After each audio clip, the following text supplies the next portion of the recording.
Recevoir l'Eucharistie porte comme fruit principal l'union intime au Christ Jésus. Le Seigneur dit en effet, qui mange ma chair et boit mon sang, demeure en moi et moi en lui. Jean 6, 56. La vie en Christ trouve son fondement dans le banquet eucharistique, de même qu'envoyé par le Père qui est vivant, moi je vis par le Père, de même que celui qui me mange vivra lui aussi par moi. Jean 6, 57. Ce que l'aliment matériel produit dans notre vie corporelle le réalise de façon admirable dans notre vie spirituelle.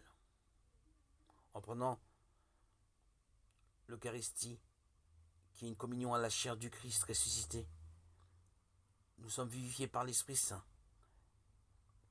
et on accroît dans notre vie de grâce reçue au baptême.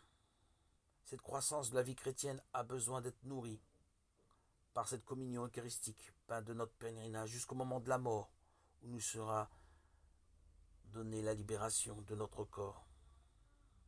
La communion nous sépare du péché. Le corps du Christ que nous recevons dans la communion est livré pour nous. Et le sang que nous buvons est versé pour la multitude en rémission des péchés. C'est pourquoi l'Eucharistie ne peut pas nous unir au Christ sans nous purifier en même temps des péchés commis et nous préserver des péchés futurs. Chaque fois que nous le recevons, nous annonçons la mort du Seigneur. 1 Corinthiens 11, 26. Si nous annonçons la mort du Seigneur, nous annonçons la rémission des péchés. Si chaque fois que son sang est répandu, il est répandu pour la rémission des péchés. Je dois toujours le recevoir pour que toujours il remette mes péchés. Moi qui pêche toujours, je dois avoir toujours un remède. Comme la nourriture corporelle sert à restaurer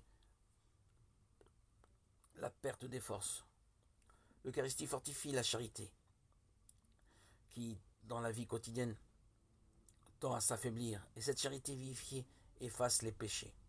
En se donnant à nous, le Christ ravive notre amour, nous rend capables de rompre les attachements désordonnés aux créatures et nous enracine en lui. Puisque le Christ est mort pour nous par amour, lorsque nous faisons mémoire, de sa mort au moment du sacrifice, nous demandons que l'amour nous soit accordé par la venue du Saint-Esprit. Nous prions humblement qu'en vertu de cet amour par lequel le Christ a voulu mourir pour nous, nous aussi, en recevant la grâce du Saint-Esprit, nous puissions considérer le monde comme crucifié pour nous et être nous-mêmes crucifiés pour le monde. Ayant reçu le don de l'amour, mourons au péché et vivons pour Dieu.